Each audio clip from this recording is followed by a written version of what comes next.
ಮತದಾನಕ್ಕೆ ದಿನಗಣನೆ ಆರಂಭವಾದ ಬೆನ್ನಲ್ಲೇ ಬಿಳಕಿ ಮಠಕ್ಕೆ ಭೇಟಿ ನೀಡಿದ್ದಾರೆ ಬಿವೈ ವಿಜಯೇಂದ್ರ. ಪ್ರಚಾರದ ನಡುವೆ ಭದ್ರಾವತಿ ತಾಲೂಕಿನ ಬಿಳಕಿ ಹಿರೇಮಠ ರಾಚೋಟೇಶ್ವರ ಶ್ರೀಗಳ ಮಠಕ್ಕೆ ಭೇಟಿಯನ್ನ ನೀಡಿ ಆಶೀರ್ವಾದವನ್ನು ಪಡೆದುಕೊಂಡಿದ್ದಾರೆ. ಈ ವೇಳೆ ಬಿಜೆಪಿ ಅಭ್ಯರ್ಥಿಗೆ ಶಾಸಕ ಚನ್ನಬಸಪ್ಪ ಹಾಗೂ ರಾಜು ತಲ್ಲೂರು ಸಾಥ್ ನೀಡಿದರು.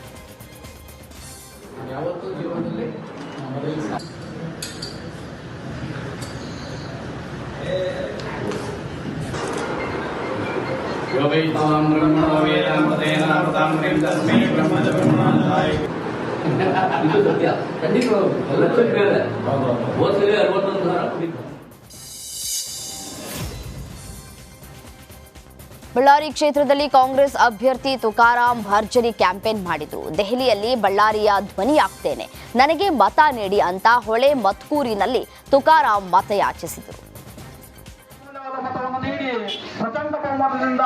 ಇವತ್ತು ಬಳ್ಳಾರಿ ಜಿಲ್ಲೆಯ ಸಮಸ್ಯೆಗಳಿರ್ಬೋದು, ರಾಜ್ಯದ ಸಮಸ್ಯೆಗಳಿರ್ಬೋದು, ನಾನೊಬ್ಬ ವಿದ್ಯಾವಂತನಾಗಿ ನಂದು 3 ಡಿಗ್ರಿ ಆಗಿದೆ. BCom, MCom, PG diploma, business administration, finance, 3 degree Bengaluru saint Joseph ನಲ್ಲಿ ನಾನು ಓದ್ಕೊಂಡು 4 ಬಾರಿ ಸುಮ್ಮನಿರೋ ಡಬಲ್ ಆಗ್ಬಿಟ್ಟಿ ನೀನು. ಇನ್ನು ಡಬಲ್ ಆದ್ರೆ ನಮ್ದು ಬಹಳ ಕಷ್ಟ ಇದೆ. ರಾಕ್ಷಸನೆಗೆ 4 ಬಾರಿ ಶಾಸಕನಾಗಿ ಅನುಭವ ಇದೆ. ಸಂಸದೀಯ ವ್ಯವಸ್ಥೆಯಲ್ಲಿ ನನಗೆ ನಂಬಿಕೆ ಇದೆ.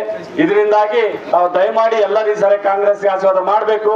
ಈ ಚುನಾವಣೆ ದೇಶದ ಭವಿಷ್ಯದ ಚುನಾವಣೆ, ಸಂವಿಧಾನ ಅಳಿವೆ ಉಳಿವಿನ ಚುನಾವಣೆ, ಜೊತೆಗೆ 140 ಕೋಟಿ ಜನರ ಭವಿಷ್ಯ ಇರೋದ್ರಿಂದ ಇವತ್ತು ಸಿದ್ದರಾಮಯ್ಯ ಸಾಹೇಬರು, DK ಶಿವಕುಮಾರ್ ಸಾಹೇಬರು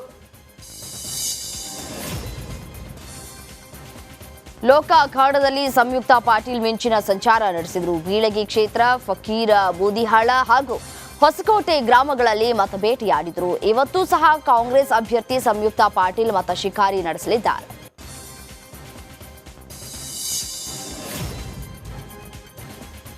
ಶಿವಮೊಗ್ಗ ರಣಕಣ ದಿನದಿಂದ ದಿನಕ್ಕೆ ರಂಗೇರ್ತಾ ಇದ್ದು ಅಭ್ಯರ್ಥಿಗಳು ಭರ್ಜರಿ ಪ್ರಚಾರ ನಡೆಸ್ತಾ ಇದ್ದಾರೆ. ಪಕ್ಷೇತರ ಅಭ್ಯರ್ಥಿಯಾದ KS ಈಶ್ವರಪ್ಪ ಮತ ಶಿಕಾರಿ ನಡೆಸ್ತಾ ಇದ್ದಾರೆ.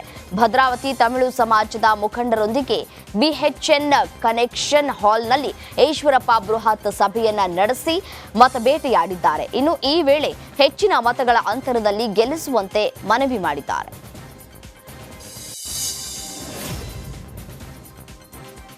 ಕೋಲಾರದ ಬಂಗಾರಪೇಟೆಯಲ್ಲಿ ನಡೆದ ರೋಡ್ ಶೋನಲ್ಲಿ ಸಿಎಂ ಸಿದ್ದರಾಮಯ್ಯ ಭಾಷಣ ಮಾಡಿದ್ರು. ಈ ವೇಳೆ ಪ್ರಧಾನಿ ನರೇಂದ್ರ ಮೋದಿ ಹಾಗೂ HD ದೇವೇಗೌಡರ ವಿರುದ್ಧ ವಾಗ್ದಾಳಿಯನ್ನ ನಡೆಸಿದ್ರು. ಮೋದಿ ಅವರು ಪ್ರಧಾನಿಯಾದ ಮೇಲೆ ಕರ್ನಾಟಕಕ್ಕೆ ಏನೂ ಕೊಟ್ಟಿಲ್ಲ. ಮೋದಿ ಅಕ್ಷಯ ಪಾತ್ರೆ ಕೊಟ್ಟಿದ್ರೆ 2013-14ರಲ್ಲಿ ಸಾಲ ಹೆಚ್ಚಾಗ್ತಾ ಇರಲಿಲ್ಲ ಅಂತ ಕೂಡ ಹೇಳಿದ್ರು. ನರೇಂದ್ರ ಮೋದಿ ಅವರಿಗೆ ದುಡ್ಡು ಕೊಡ್ತೇವೆ, ಅಕ್ಕಿ ಕೊಡಿ ಅಂದ್ರೆ ಅಕ್ಕಿ ಕೊಟ್ಟಿಲ್ಲ. ದೇವೇಗೌಡರು ಮಾಜಿ ಪ್ರಧಾನಿಯಾಗಿದ್ದವರು ಇಷ್ಟೊಂದು ಸುಳ್ಳು ಹೇಳಿ ನರೇಂದ್ರ ಮೋದಿ ಅವರನ್ನ ಹೊಗಳಬಾರದಾಗಿತ್ತು ಅಂತ ಸಿಎಂ ಆಕ್ರೋಶ ಭರಿತವಾಗಿ ಮಾತನಾಡಿದರು. ಕೊಡ್ತೀವಿ, ಅಕ್ಕಿ ಕೊಡ್ರಿ ಅಂತಂದ್ರೆ ಕೇಂದ್ರ ಸರ್ಕಾರ ಕೊಡ್ಲಿಲ್ಲ. ನರೇಂದ್ರ ಮೋದಿ ಅವರು ಅಕ್ಷಯ ಪಾತ್ರೆ ಅಂತ ಹೇಳ್ತಾರಲ್ಲ, ದೇವೇಗೌಡ್ರೆ ಅಕ್ಷಯ ಪಾತ್ರೆ ಅಂತ ಹೇಳ್ತೀರಲ್ಲ, ನೀವು ರಾಜ್ಯಸಭಾ ಸದಸ್ಯರಾಗಿ ಯಾಕೆ ಅಕ್ಕಿ ಕೊಡಿಸ್ಲಿಲ್ಲ ಅಂತೇಳಿ ಅವ್ರಿಗೆ ಪ್ರಶ್ನೆಯನ್ನ ನೀವು ಕೇಳಬೇಕ ಬೇಡ? ನರೇಂದ್ರ ಮೋದಿ ಅವ್ರಿಗೆ ಹೇಳಿ, ನರೇಂದ್ರ ಮೋದಿ ಅವರು ಹೇಳಿ ಅಕ್ಕಿ ಕೊಡಬಾರ್ದಾಗ ನೋಡ್ಕೊಂಡ್ರು. ಕೊಡ್ತೀವಿ, ಅಕ್ಕಿ ಕೊಡ್ರಿ ಅಂತಂದ್ರೆ. ಹಾವೇರಿ ಲೋಕಸಭಾ ಕ್ಷೇತ್ರದಲ್ಲಿ ದಿನದಿಂದ ದಿನಕ್ಕೆ ಚುನಾವಣಾ ರಣಕಣ ರಂಗೇರ್ತಾ ಇದೆ. ಇಂದು ಹಾವೇರಿ ಜಿಲ್ಲೆಯ ಹಿರೇಕೆರೂರು ತಾಲೂಕಿನ ಚಿಕ್ಕೇರೂರು ಗ್ರಾಮದಲ್ಲಿ ಕಾಂಗ್ರೆಸ್ ಅಭ್ಯರ್ಥಿ ಆನಂದಸ್ವಾಮಿ ಗಡ್ಡದೇವರ ಮಠ ಭರ್ಜರಿ ಪ್ರಚಾರ ನಡೆಸಿದ್ರು.